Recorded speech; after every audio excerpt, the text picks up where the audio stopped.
We know that the Chargers are built to contend right now with Justin Herbert on his rookie contract window, but how long can they keep the window open with the way the roster is currently constructed? You are Locked On Chargers, your daily podcast on the Los Angeles Chargers, part of the Locked On Podcast Network. Your team every day.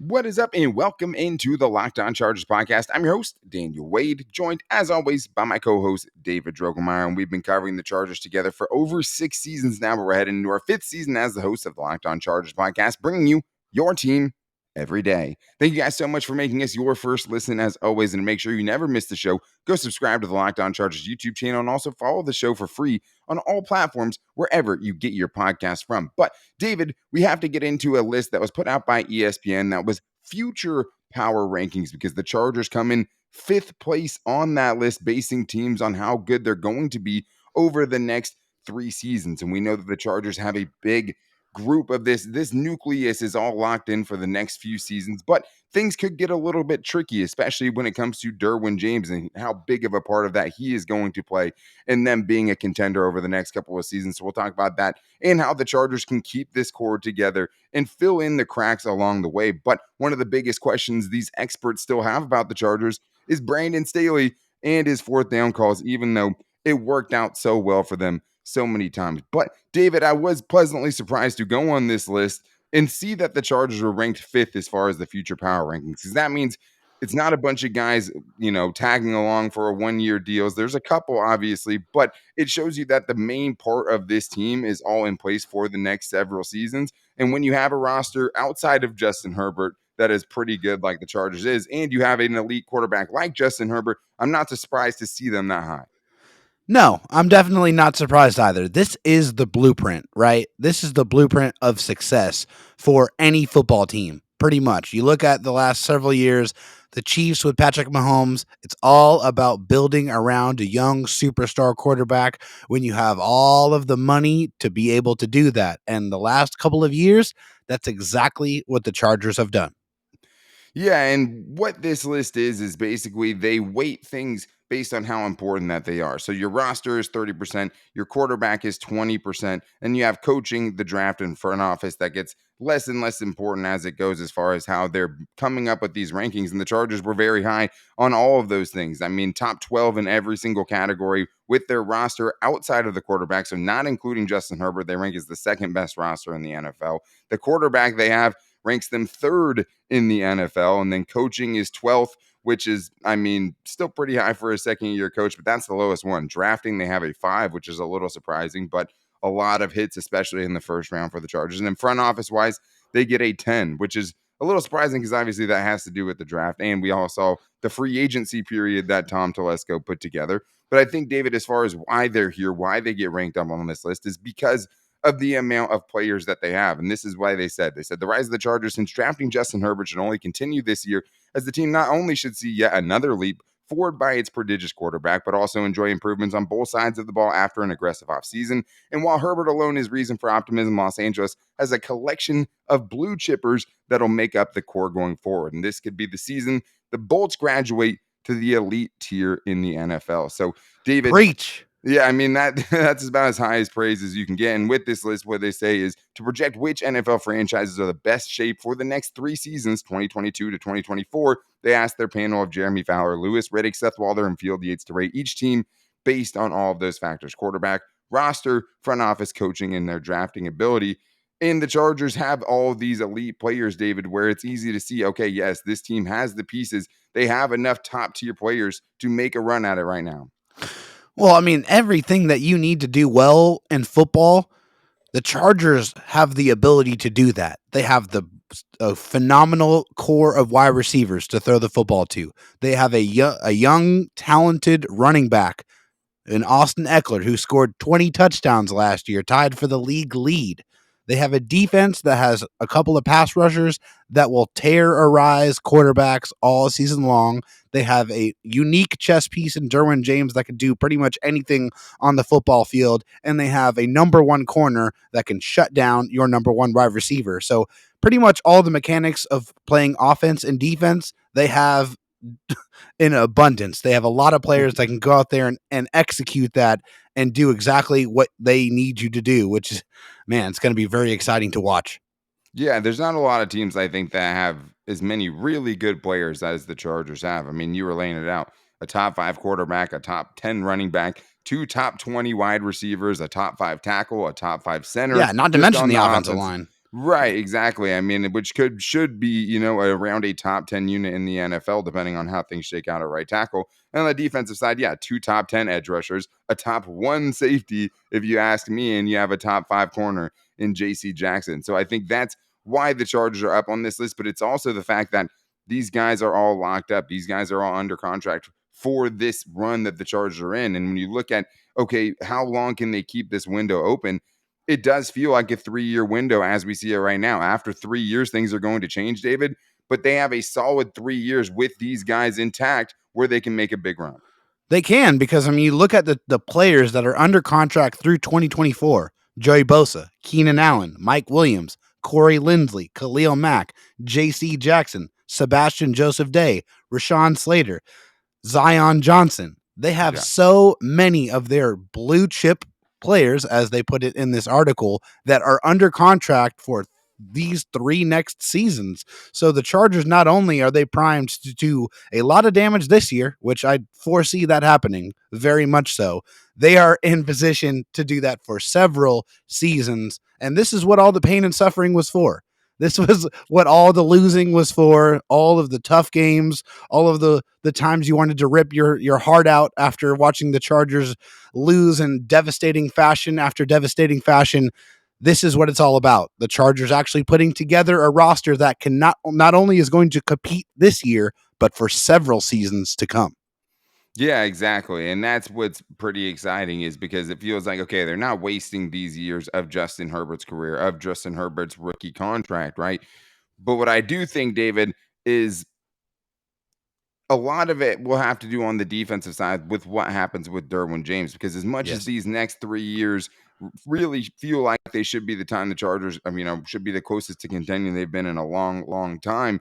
But that picture changes if you don't have Derwin James, because he is truly one of the special pieces they have on that defense. And as of right now, he doesn't have a contract. But according to Jeremy Fowler, they are optimistic, right, that a contract will get done. So we'll talk about how important he is to this picture and keeping that window open, and what the latest news is on his contract. But I also have some breaking news here, and that is that I found the best protein bar on the planet, and it's the coconut brownie chunk puff from Built Bar right now. I mean, I know there's a ton of great flavors. You know my favorites: chocolate, peanut butter, cookies, and cream. You can never go wrong. They have s'mores right now. A s'mores protein bar that fits on your diet is something that's really, really hard to find. But when you're talking about coconut brownie chunk puff, you're talking about gooey, chewy marshmallow you're going to find inside 100% real chocolate, and you're getting something that's a treat. So especially when you're dieting, you feel like you want something that's going to taste like a candy bar but give you the protein and the low calories and the low sugar that you get from Built Bar.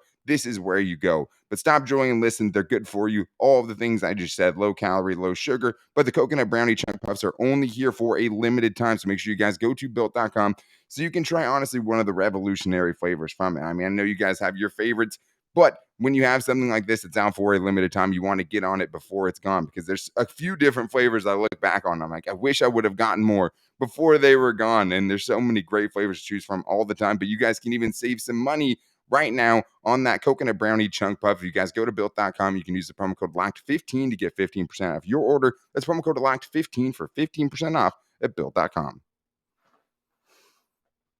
All right, David. Well, now we have to get into Derwin James. And this has kind of been a funny sequence here with Derwin, just because he is one of those players where he makes such a big impact, and you would think it's just an obvious thing that a deal gets done. But still, we sit here going into training camp and a deal hasn't gotten done. And the only things that we've seen leaked out are that, the Chargers think it's going to happen. Obviously, you haven't heard anything from Derwin James' camp that he's getting ready to hold out, right? So just the fact that he's willing to be there with the team, I think means a lot. And the fact that it doesn't seem like he's the type of player to make the waves like you've seen other safeties like a Jesse Bates, right, do when with his contract, and you don't want to get to the franchise tag and all those things.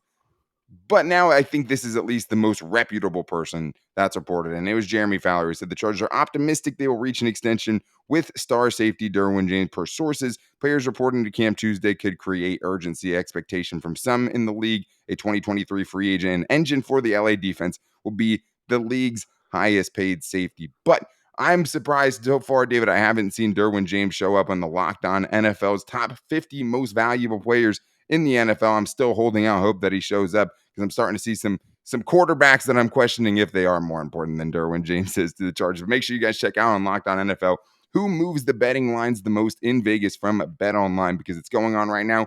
And the top 10, top 20 are about to get released. So make sure you guys check that out wherever you get your podcast from. But David, are you excited? Does this do anything for you? Or is it just like, okay, well, we've heard this before?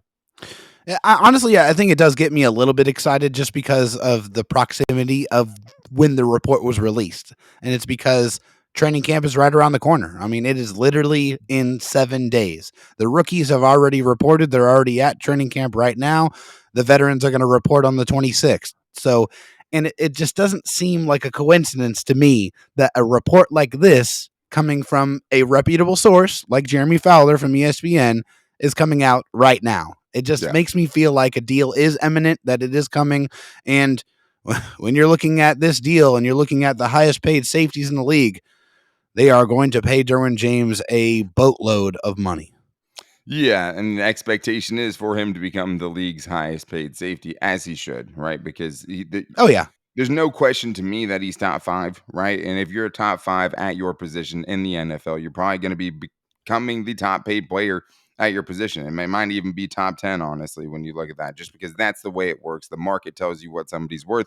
And Derwin James feels like he's worth even more than what the norm for safeties are, right? Just because it's like, okay, you are getting a safety, but you're also getting a linebacker. You're getting a guy that can shut down tight ends and wide receivers if he wants to, and lay a big hit on somebody. And I mean, just be an explosive blitzer off the edge and bring pass rushing to the table. Like, I don't think there's a more unique player at that position in the entire NFL. And I just don't think there's a body that is made more for that position than Derwin James. He brings so many things to the table. But this is something that the Chargers have to get done. They are going to be a little bit strapped for cash next season. It's hard to see how it's going to play out right now because you don't know how the rollover and all of those things are going to work, or if there's going to be a bump to that salary cap number. But the thing is in the NFL, David, you find a way to get things done. And with the Chargers and Derwin James, there's no amount, they're not in the situation where they can't find a way. Obviously, they're saying it's optimistic, so they're finding a way to do it. But you do whatever it takes. You restructure if you have to. You find different players to maybe release next season if you have to clear up some space. Then worry about it then. Get the deal done now. Well, and also, I think it would be doing a disservice to Derwin James if you're calling him a safety. You're not just signing a safety. You're signing like 5 players in one. You're signing a linebacker. You're signing an edge rusher. You're signing a cover corner. You're signing a strong safety and a free safety all in one. Derwin James can do all of that stuff. So you're going to pay Derwin James a boatload of money because he's that important to your defense, because whatever you ask him to do, whatever you need him to do, he can do it at an extremely high level. He is a rare athlete. He is a unicorn. Derwin James is a unicorn in the NFL because of all the things that he can do. And I was talking about him getting paid. The highest paid safety in the league right now, Daniel, is Minkah Fitzpatrick. He signed a 4-year, $72.98 million contract. And that was on June 15th, 2022. So pretty recent here. Derwin James, I think if we're looking at that contract at $17.5 million signing bonus, that's around $18 million per year. We can probably expect Derwin James' new contract is going to probably be in the $19 to $20 million per season kind of area.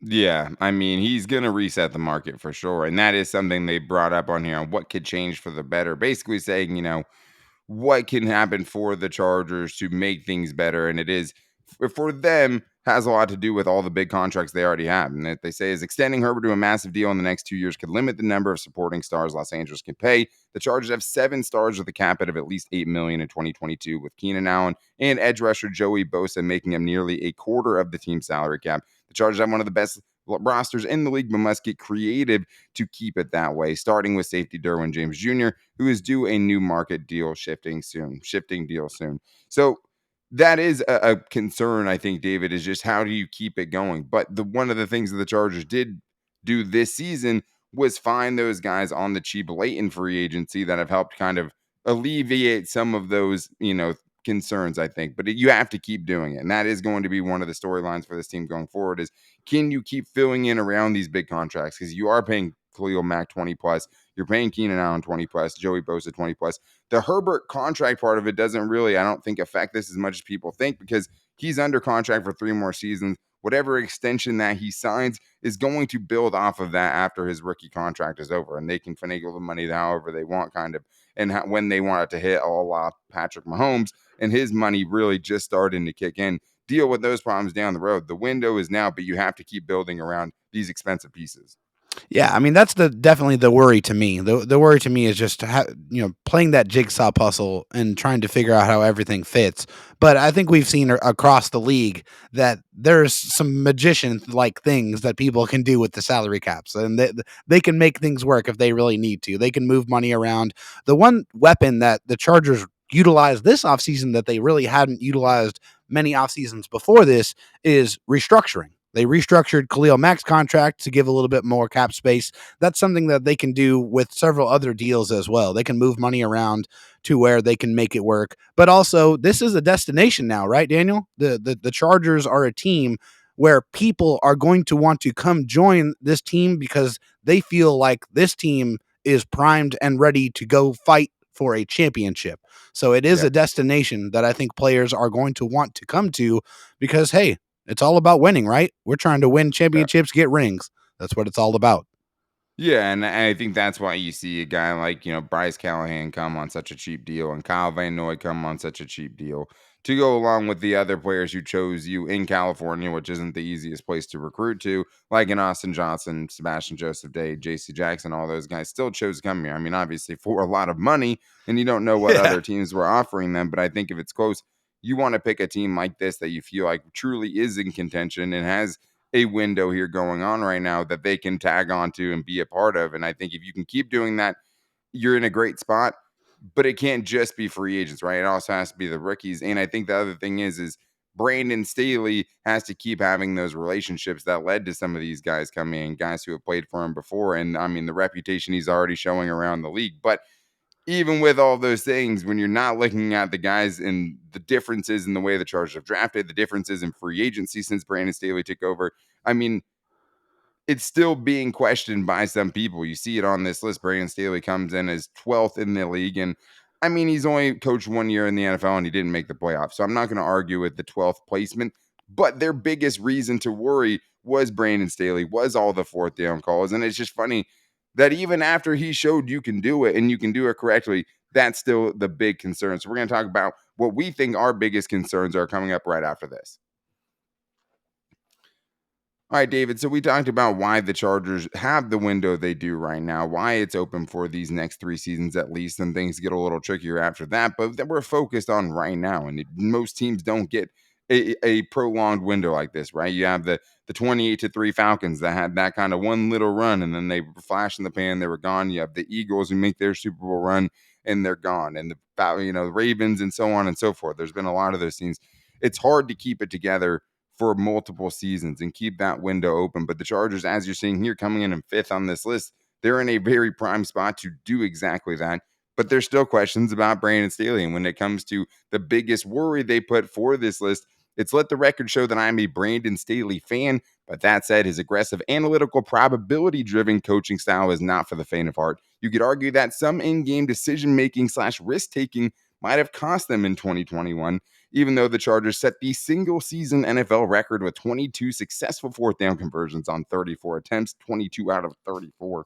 Until Staley leads this very good roster to the playoffs and a playoff victory, he will remain the biggest question mark. So I think It's fair to say, okay, go make the playoffs before, we're just going to knight you as a good coach. That's totally fair. But to me, David, it's not even close. I think Brandon Staley won them many more games last year with his crazy aggressive fourth quarter decision making more than he lost them games for sure.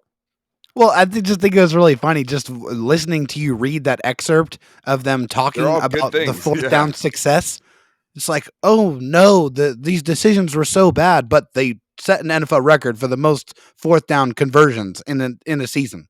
Okay, Oh that no, they doesn't make keep any being sense. successful. What are we gonna do? What are we talking about that he did wrong here? I mean, Right. I don't. I mean, yeah, there was a couple of questionable decisions for sure, but for Brandon Staley, those decisions were based in the analytics. He felt comfortable with it, and he was able to defend those decisions after the fact. And a lot of those decisions won the Chargers football games last year. The record might look much different if he didn't play that brand of football. I like that brand of football. It's a much more exciting brand. We saw the Chargers be super conservative with the last two head coaches that they had here, and now you get a brand of football that you want to see what is going to happen next, because that's the type of coach that Brandon Staley is. He is aggressive, he believes in his players, and he wants to put the ball in his best players' hands and watch Justin Herbert go convert like he did plenty of times last season.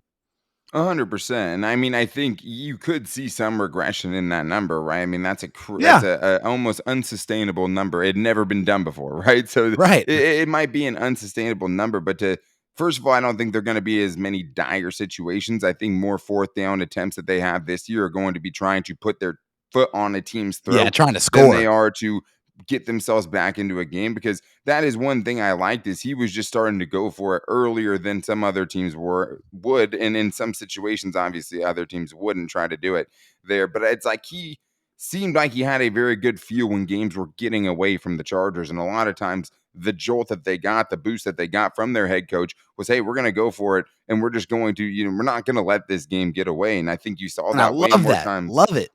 and we've seen it both ways, right? I mean, we were talking about our least favorite coach not that long ago, like Mike McCoy, even Anthony Lynn, super conservative. And it's what their plays they're trying to run when they do it too, right? It's not just always running on 4th and 1. I mean, it's things like that as well. But you go back to last season, right? Tied in the fourth quarter, the first game against the Kansas City Chiefs that they had last season, 4th and 9, they're tied. They can punt it and pin them back like we've seen other Chargers coaches do against Patrick Mahomes, right?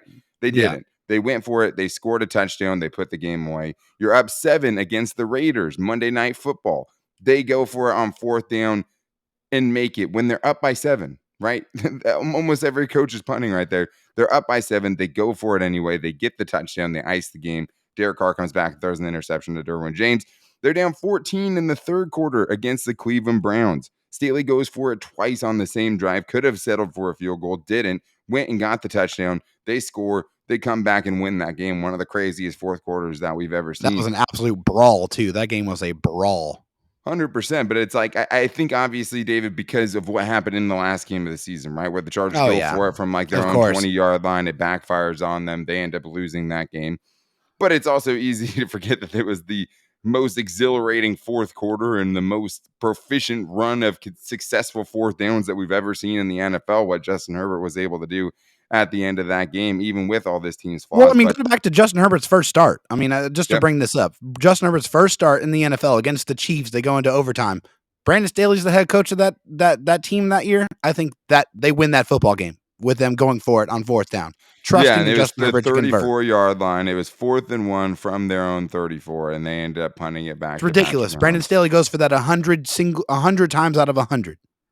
Yeah, and it just seems like Brandon Staley has a great awareness of what he has on his team, right? I mean, Oh yeah, outside of a couple of interesting, personnel decisions, he could feel, it seemed like he had a good feel for the game flow. And in those situations early in the season, it was winning the Chargers games.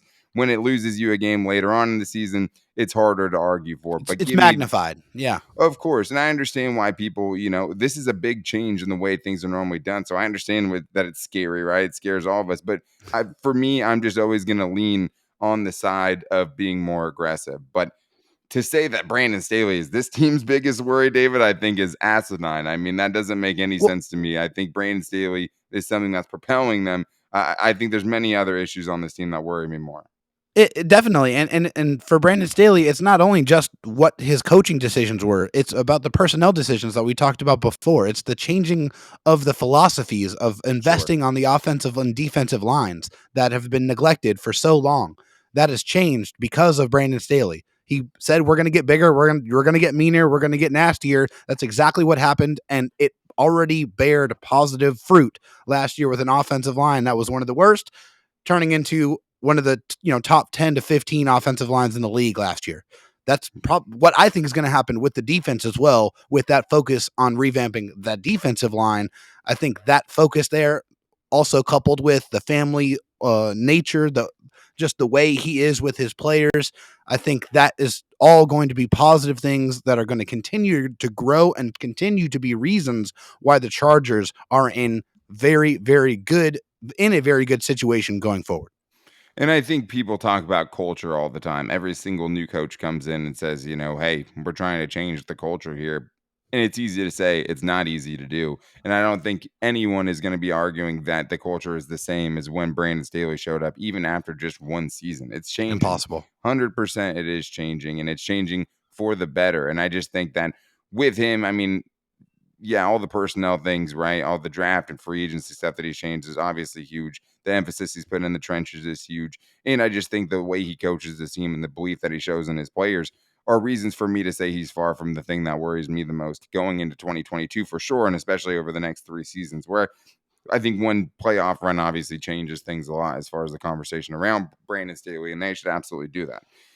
My biggest worry, David, first of all, is I'd say right tackle and linebacker are my two biggest, roster worries. And I think there's holes there. There's ways that they can get around it. And there's chances that guys can step up, like, Kyle Van Noy and Drew Tranquil.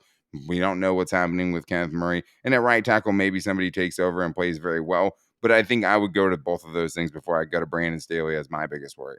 No, I would completely agree. I think right tackle is a spot that is very scary just because it's an unknown. No one Yeah. has that position locked down. It's not like you can look on the left side, see Rashawn Slater, and go, "Yeah, I love what I'm seeing there." That's definitely not a problem. You just don't get that feeling on the right side because you haven't seen it. You don't know who's going to play that position. You don't know how well they're going to play that position. Hopefully, it's a much improved version of whoever is going to be out there at right tackle, but we do not know, and the unknown is scary for everyone.